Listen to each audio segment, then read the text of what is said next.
6 p.m. in the Mayo-Danai division, same time right here in Akwadwala. Good evening, ladies and gentlemen. Thank you so much for joining me on this edition of the 6 p.m. primetime newscast on Equinoxe television. First, our major stories. Victims of the Mbopi market fire incident continue counting their loss following an unfortunate fire incident that ravaged at least 10 shops yesterday. Literal Governor Samud Neva Dibois was on the scene today to take stock of the situation. We'll be listening to some of the victims in this edition of the news. Away from that, we'll take you to the Far North region, where hundreds of thousands of families in this part of the country are still homeless as a result of floods that swept across 4 divisions in that part of the country. Civil society actors decry poor management of natural catastrophes in Cameroon, while lambasting the sum of 350 million francs CFA disbursed by the government, which is expected to be shared to 200,000 families. According to them, 1,750 francs per head is grossly insufficient. Those are major stories. Stay with us for details and more.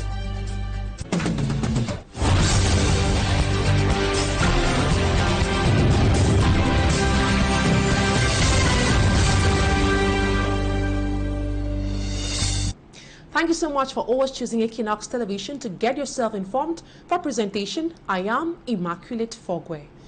Civil society actors in the country have condemned the supposed gift of President Bobia to the thousands of flood victims in the Far North region of Cameroon. The Minister of Territorial Administration says the head of state has offered 350 million francs to the flood victims, an amount they say is very insignificant to help the over 200,000 flood victims in that part of the country. Annabella reports. As the wet season continues, the effects of recent severe floods are being felt by inhabitants of 5 divisions of the Far North region. The people of Mayo-Danai and the town of Yagua are those badly hit by the recent heavy floods. In the Diamare, just like in the Logon and Shari, Mayo-Tanaga and Mayo-Kani, at least 15 deaths have been reported. Over 103,000 hectares of farmland destroyed, several heads of cattle have been lost, over 12,000 houses destroyed, and some even submerged. More than 20,000 northerners of victims of the floods are now seeking refuge in the town of Marua. There, they are living in total misery.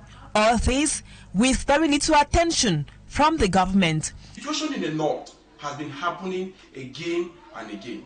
And you may want to ask yourself, why would we wait only when it happens? Civil society actors condemn what they term a nonchalant attitude of government and the recent outing of the Ministry of Territorial Administration. Paula Tanganji announcing the offer of the presidential couple. Is it the monies that is coming from the president's pocket, or it is a state fund?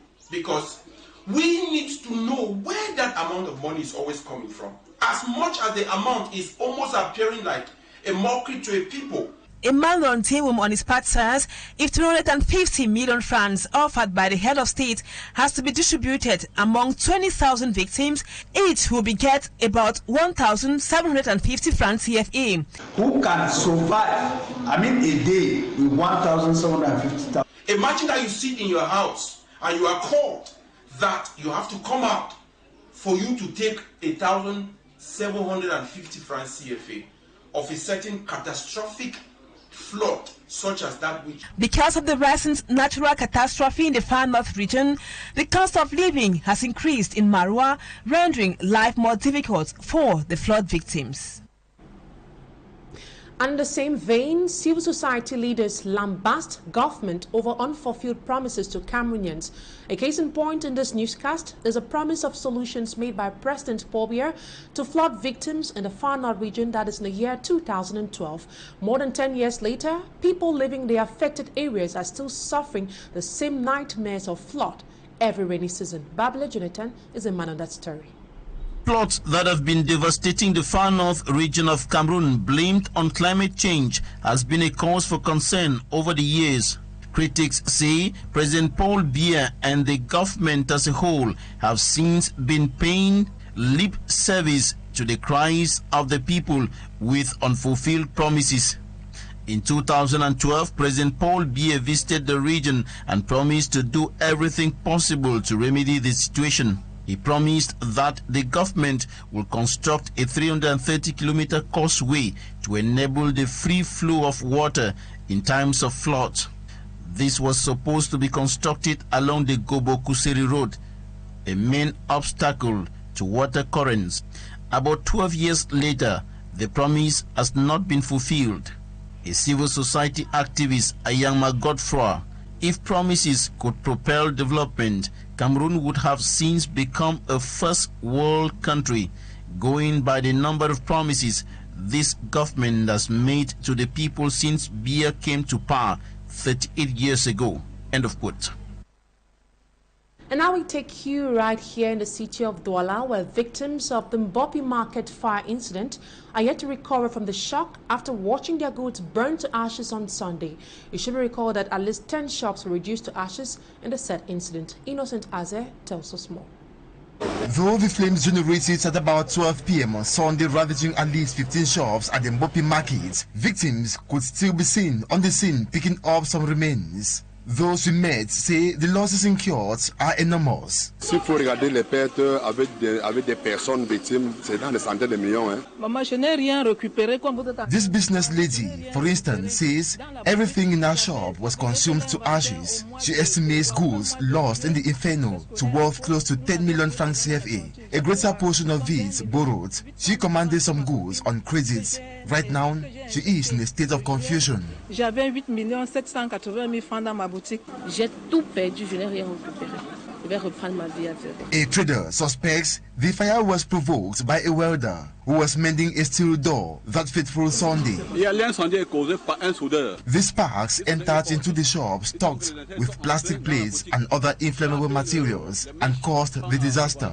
A view not supported by the market president, who blames haphazard connection of electric cables on old wooden electric poles. Vraiment, la cause de cet incendie, c'est le courant. She implores authorities concerned to replace the wooden electric poles with those built with cement with a height of about 12 meters so that cables won't be crossing on roofs of shops. 12 mètres, auquel le courant va passer plutôt en l'air.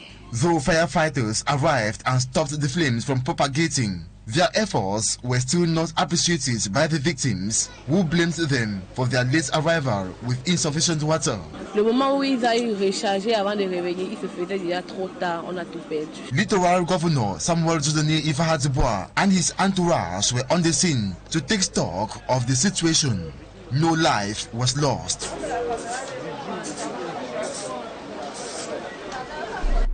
Innocent Aze reporting there. Away from that, for the past months, the road linking Chad, Mora, the Bangan Kuseri in the Far North region has become a shadow of itself. The stretch, marred by potholes, coupled with its modest state, has made the movement of persons and goods extremely difficult, especially during this rainy season. Drivers complain of visiting the garage on a daily basis, while accidents have equally become very common on the stretch. Ese Lucy Liengu presents us the state of this road in her report. Applying the Jamena Kuseri stretch in the Far North region is a perilous journey for road users.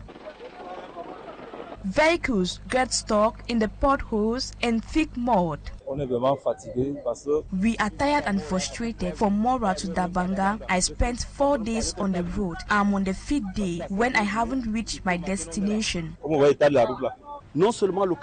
Aside the poor state of the road, fuel is very expensive. All vehicles are damaged. The road, which links Douala, Chad via Mora, Dabanga and Kuseri, is degrading by the day, posing a threat to travelers who spend hours trying to get their cars out of the thick mud. Même nos femmes se permettent de descendre dans les véhicules pour pousser. A distance which could be covered in few days, now commuters are obliged to spend 2 to 3 weeks. Mais maintenant, une 504 qui faisait 4 heures passe au moins 8 heures à 9 heures de temps pour arriver à Kuseri. Heavy duty trucks, just like other vehicles, on daily basis experience breakdowns. Tout l'argent que tu as pris, ça va finir sur la voiture. Tu ne trouves rien. This has also led to a hike in transportation fare. Travelers pay 10,000 francs CFA to cover the 200-kilometer stretch, but today they spend 20,000 francs. In a bid to get out of this troubling situation, youth of Kuseri recently planned a protest, but the Sultan of Kuseri requested they postpone the protest, urging patience while he convinced local authorities. And still talking about the bad state of roads in Cameroon, inhabitants of Bepanda, especially those living around the late Madam Phoning Junction, the $5 subdivision, say it has now become a daunting task for them to circulate on their roads due to its advanced state of dilapidation. Piles of garbage have inundated several streets, making it difficult for vehicles to circulate with ease. Sedi Chakuto in his report explains us the difficulties faced by road users in this area. With the recurrence of rains, several roads in the economic capital Douala are in a worrying state of deterioration. This is the case in Bepanda at the Mama Phoning Junction in the Douala 5 subdivision, where part of the road has been transformed into a dumping site. Motorists and other road users are struggling to move on a road filled with garbage. All over here is just nasty, very, very nasty. Since in the morning I'm here, I can't even drink my beer because of the odor.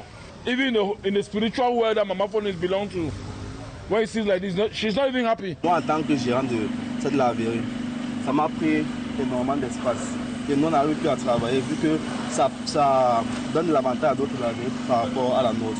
On dit qu'on sera émergent en 2035. We say we want development in 2035. How are we going to get development with this kind of roads? In her days, things were not like this. This garbage will even enter our house if nothing is done.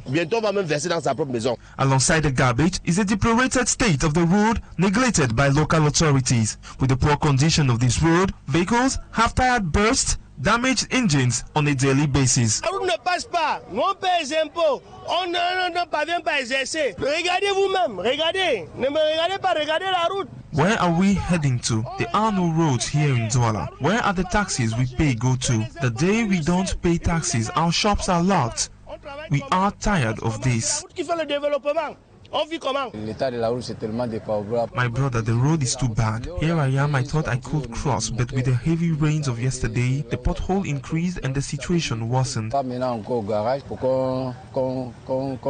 My engine entered the water and got bad. Now I am to go for reparations.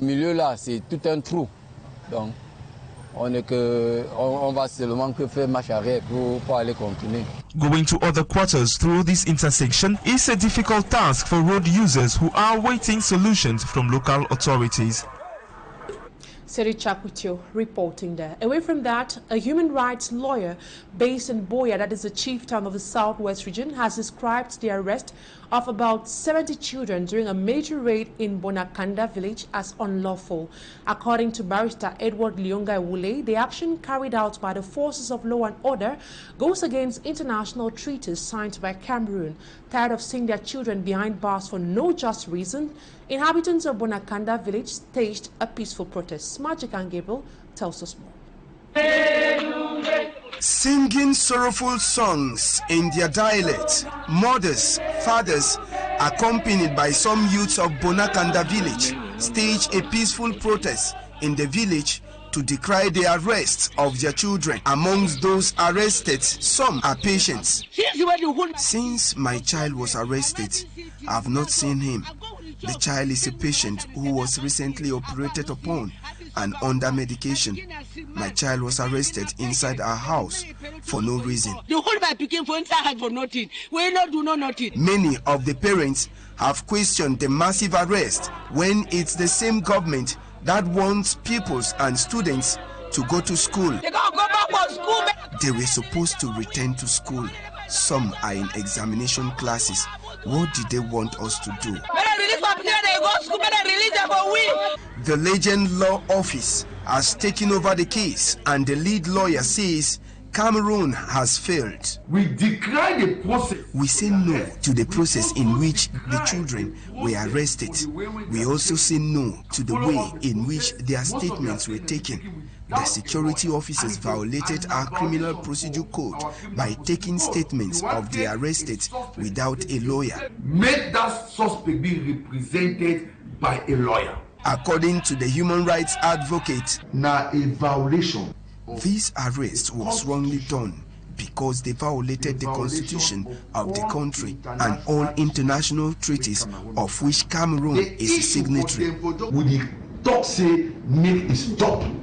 The inhabitants of Bonaka village are now saying that if the children are not set free, they will be on the street this Tuesday to demand for their freedom.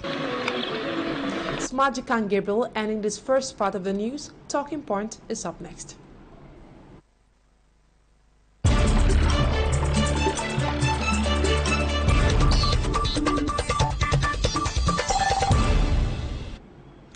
Tonight on Talking Point, I'll be receiving a politician, Edith Kabangwala. She's the president of the Cameroon People's Party, CPP. She is also the lone woman to have taken part in the 2011 presidential elections. Good evening. It's a pleasure to have you on Talking Point tonight. It's a pleasure to be here as usual. 11 persons have died. Approximately 200,000 persons displaced.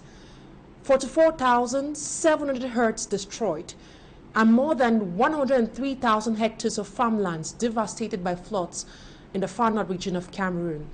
This situation has been happening almost every year. What's your take on what is happening in the far north region today?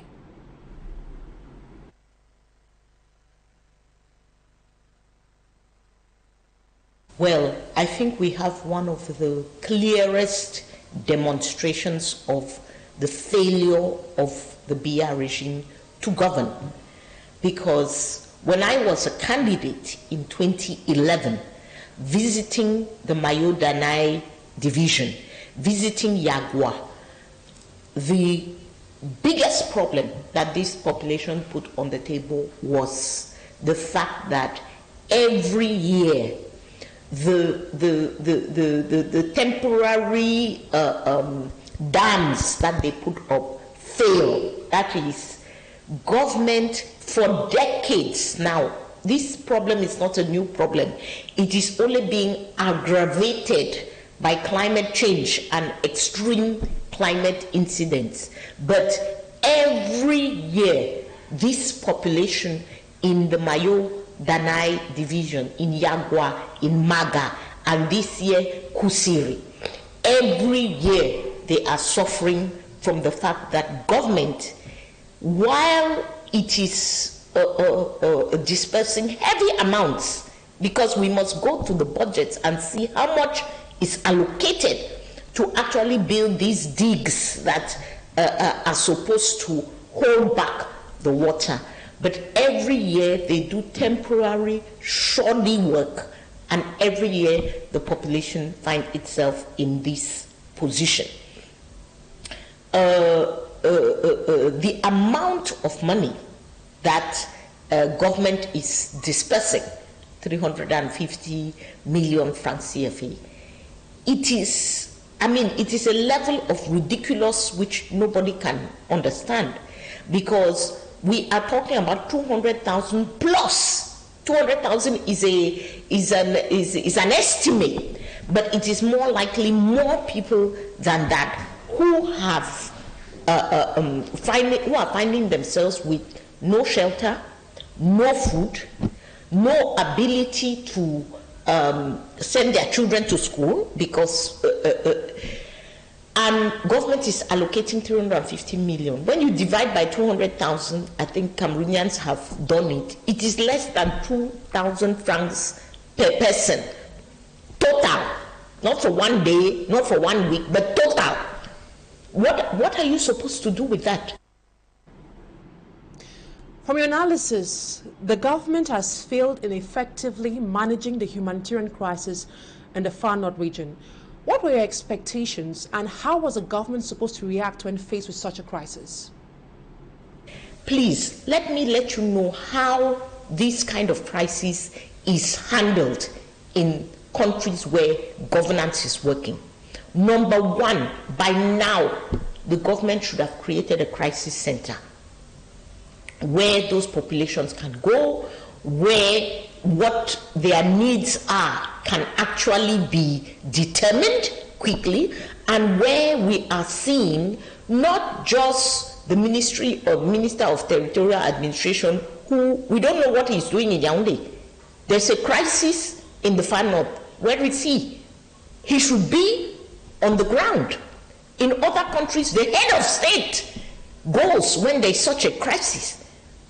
So we should see the Ministry of Territorial Administration, we should see the Ministry of Health, we should see the Ministry of Education, we should see the Ministry of Public Works, all on the ground. You need a multi-stakeholder crisis group because it is a crisis at all levels. So that is number one. I saw some strange pictures of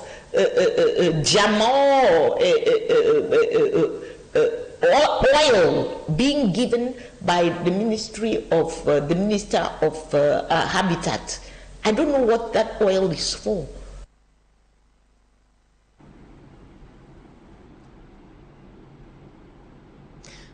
You earlier said the population is faced with enormous development challenges, but from results published by the elections governing body LECAM, it's very clear that they had their highest number of votes from this part of the country, that is in the Far North region.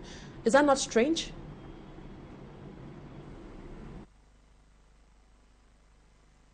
So I want to debunk this myth that Cameroonians, like the rest of Cameroon, likes to hide behind the Far North and behave as if it is the Far North that elects Biya. One, we have truncated elections. So either those elections are truncated for everybody or they are truncated for the rest, and we are believing that the results from the Far North are correct. So this is number one, which I do never understand.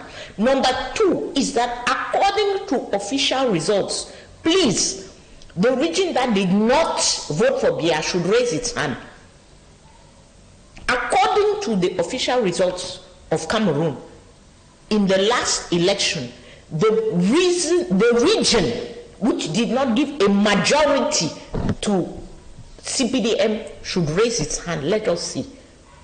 Let us stop with this nonsense of always accusing the Far North.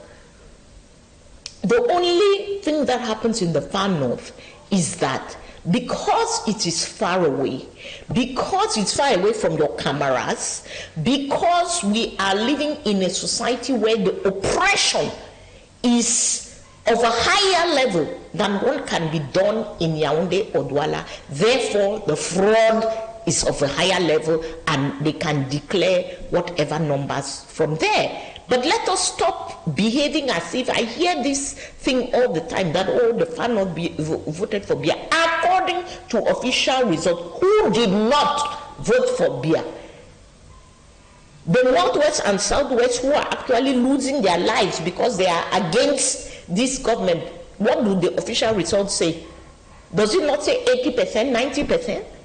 We should stop with that nonsense. Let us stop trying to find some scapegoats in Cameroon. We are all victims of this regime, and the Far North is a greater victim than many of us because they have not even received the minimal development which some other regions have received.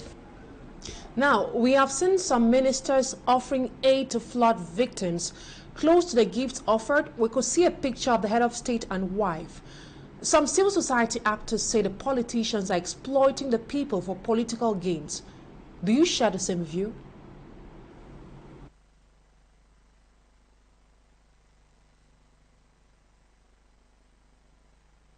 It is worse than exploiting the people for political gains. It is a violation of the human dignity of these people. Somebody is a victim of a catastrophe. Imagine we have all, at least we live in tropical weather, we have all had the experience of a heavy rainfall that takes off the roof of the house or breaks a window. Imagine having that rainfall actually cover your house. you are terrified.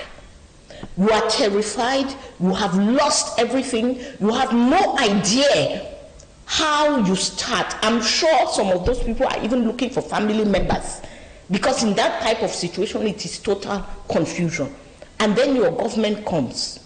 Instead of assisting you to re-establish yourself, to get your bearings, to have an idea, what can I eat tomorrow, how can I feed my children, and where do I go for shelter, and to start to think about next week, next month, they come with photos. It is such a violation. This is violence. It is violence against the human dignity of these people. And these nonsensical ministers that we have in government, they need to stop that nonsense. They themselves are paid by our tax money. They are not paid, they are CPDM politicians, yes, but when they go to the extreme north, as we saw the Minister of Habitat, she's not going on CPDM funds. She's not going on the CPDM money. She's going on my money. She's going on the money of the people that she's there to assist. They should do their politics in political rallies and leave governance for governance. They need to stop. It is nonsense and they need to stop it. Now it is Kabangwala. The said floods provoked the collapse of the Yagwa Bridge, making movement almost impossible in that part of the country. As a politician and Cameroonian citizen, are you satisfied with the road network of this country? Of course, the answer is no. And our roads are killing every single day in Cameroon. It is every single day that the inadequate roads, the bad state of the roads, kill Cameroonians all over the country, as you are saying. And that is why I was saying at the beginning that if you want to address this crisis, we go to that Yagwa Bridge. When was it built? What is the upkeep that has been done on it? And you realize that we have a government that is always somebody is in dire straits, has a cancer, and they are putting a band-aid on the cancer. It is incredible. It is incredible. And the terrible thing, we see the Minister of Territorial Administration saying, Bia, the president gave 350 million. From where? If the president has 350 million to give somebody, we should put him in jail immediately, because he is a civil servant. We know his salary. He has been a civil servant all his life. He took 350 million from where? We should stop with that nonsense. This is taxpayer money. The people who are displaced, those 200,000 people, it is their money. When they go to the market to sell, they pay a tax. When they go to make a birth certificate for their child, they pay a tax. When they go to do an ID which they cannot even get in that region, they pay a tax. This is the money which is used for civil protection. And the Minister of Territorial Administration should give us account of his budget of civil protection, because we do not understand why we have a whole directorate for civil protection, but for a preventable crisis, we don't see any action that is taken. And then he is coming to the television to announce 350 million for 200,000 people, as if it is an accomplishment of any type. Now, last year, the government of Cameroon offered 600 million francs CFA as aid to the Turkish government as support following the earthquake that hit that nation. The phrase charity begins at home. Is it applicable in Cameroon?